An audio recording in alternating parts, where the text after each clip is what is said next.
राधे राधे महाराज जी।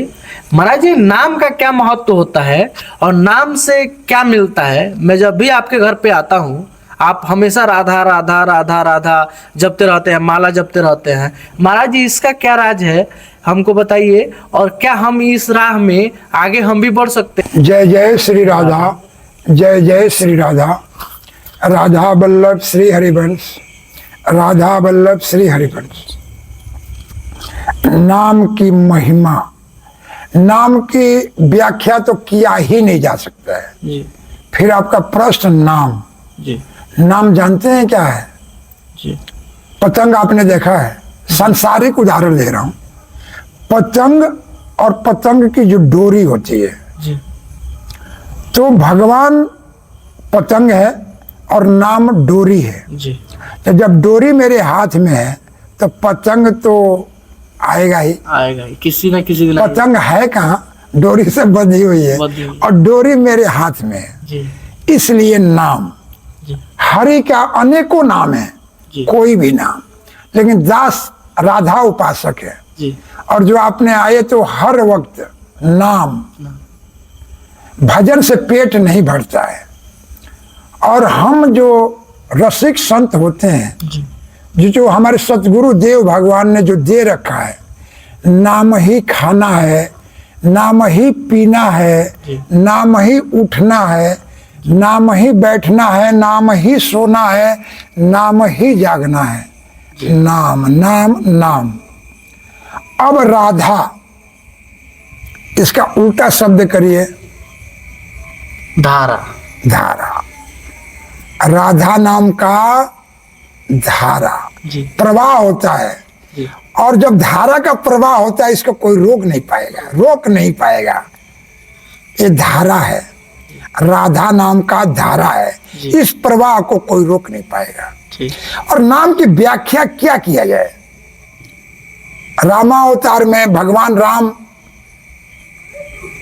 अपना काशी नरेश, ये लंबी कहानी हो जाएगी। जी तो नारद जी के कहने पर काशी नरेश सभा बुलाए ऋषि गणों का। उसमें सारे अनेक ब्रह्म ऋषि सभी लोग पधारे उसमें।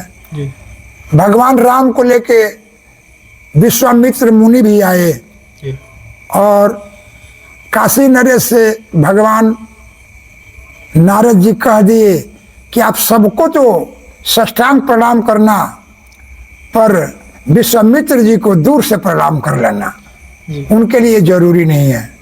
बस नाम के बारे में मैं बता रहा हूं कि नाम की गुणवत्ता महत्ता क्या है। जी तो ऐसे ही हुआ, जो काशी नरेश से सभी संतों को साष्टांग प्रणाम किए और विश्वामित्र मुनि जी को जी दूर से प्रणाम कर लिए। विश्वामित्र जी ने इसको अपना अपमान माना और क्रोधित होकर बोले कि राम, इस राजा का सर धड़ से अलग कर दो, जी लेकिन इसको मैं समय देता हूं, कल का सुबह नहीं देख पाएगा, उसके पहले इसका सर धड़ से अलग करके मेरे चरणों में समर्पित करो, क्योंकि इसने तुम्हारे गुरु का यानी मेरा अपमान किया है। स्वयं निमंत्रण देके बुलाया है और भरी सभा में मेरा अपमान किया। जी महाराज। आगे कहानी आती है।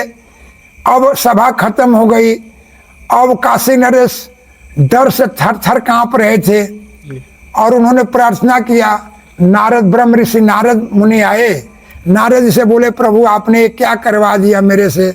बोले, अब जो हरि इच्छा होना था हो गया, अब आगे का रास्ता क्या चाहिए तुम्हें? तो मैं मरना नहीं चाहता हूँ। तो बोले, मरना नहीं चाहते हो तो जाओ अंजनी माता के पास जाओ। काशी नरेश भगे भगे अंजनी माता के पास गए और ब्रह्म ऋषि ने बता दिया कि देखो, ये बताना कि एक राजा ने ऐसा प्रण किया है, लेकिन राम का नाम नहीं बताना, माता अंजनी से, बाकी आगे सब ठीक हो जाएगा। वो गए, माता अंजनी के पैर पकड़ लिए, बोले, माता त्रा इमाम मेरी जान की रक्षा करो। माता अंजनी बोली, क्या बात है, मेरा चरण छोड़ो। बोले, तो आपका चरण नहीं छोड़ेंगे, आप त्रिवचन दीजिए कि मेरी रक्षा आप करोगे। तो माता अंजनी बोली कि हाँ तुम्हारी रक्षा होगी, मेरा पैर छोड़ो। फिर पैर छोड़ने के बाद पूछी, काशी नरेश बताओ क्या दुख है तुमको, क्या परेशानी है। काशी नरेश ने बोला कि एक राजा है जो हमें प्रतिज्ञा किया है कि मैं सुबह का सूरज नहीं देख सकता हूँ, मेरा सर धड़ से अलग कर देगा। माता अंजनी ने कहा ये कोई बड़ी बात नहीं है, आपकी रक्षा होगी, मैं हनुमान को बुलाती हूँ। माता रंजनी हनुमान को आवाज दी, हनुमान जी पधारे, बोले माता जी आदेश। बोले देखो इसको मैंने वचन दे दिया है, इसका क्या दुख है वो देखो और इनका निवारण करो। और माता अंजनी चली गई। अब हनुमान जी महाराज काशी नरेश से बोले, बताओ काशी नरेश आपको क्या परेशानी है, किस कौन राजा है जो आपको ऐसा प्रतिज्ञा किया है मारने के लिए। उन्होंने बोला कि राजा राम। हनुमान जी महाराज सुनते ही बोला, अरे मेरे प्रभु, अब उनसे आपको कौन बचाएगा। चलो ठीक है कोई बात नहीं, जब हमारी माता ने ऐसा वचन आपको दे दिया है तो मैं जो बोलता हूँ वैसे करो आप। फिर गंगा जी में ले गए उनको, बोले देखिए अभी ब्रह्म मुहूर्त होने वाला है, इसलिए आप अभी गंगा जी में जा करके और यहाँ तक पानी में खड़े हो जाओ जल में, और सीता राम राम राम इसके सिवाय कोई शब्द ना निकले, हर सांस में राम राम बोलना है।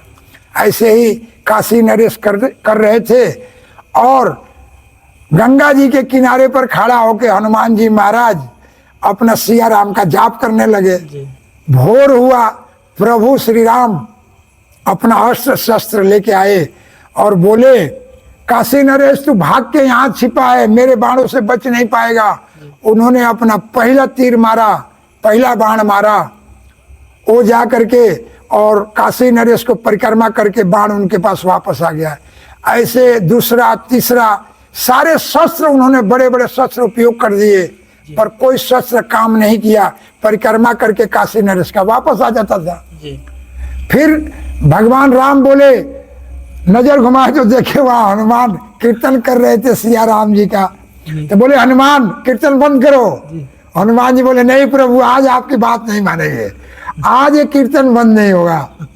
ये बहुत देर तक लीला चलती रही।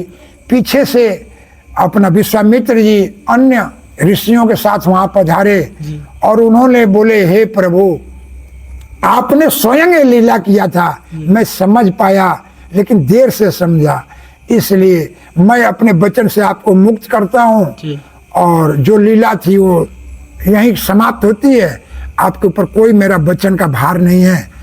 और एक आपको कथा इसलिए कहना पड़ा कि नाम वहां भी साबित किए भगवान स्वयं लीला करके कि मेरे से अधिक मेरे नाम का महत्व है। तो नाम नाम नाम यही आपका संपूर्ण उत्तर हो सकता है। अब बाकी तो अनंत है, इसका वर्णन किया क्या करना जी महाराज। और राधा नाम ये तो भगवान भी जपते हैं जी। हमारे जो श्री कृष्ण जो महाराज हैं वो स्वयं राधा राधा नाम का जाप करते हैं और भगवान उस पर अब शब्द नहीं है, इसलिए नाम की व्याख्या नहीं किया जा सकता। संपूर्ण नाम नाम नाम, राधा राधा राधा। जय जय श्री राधा, जय जय श्री राधा।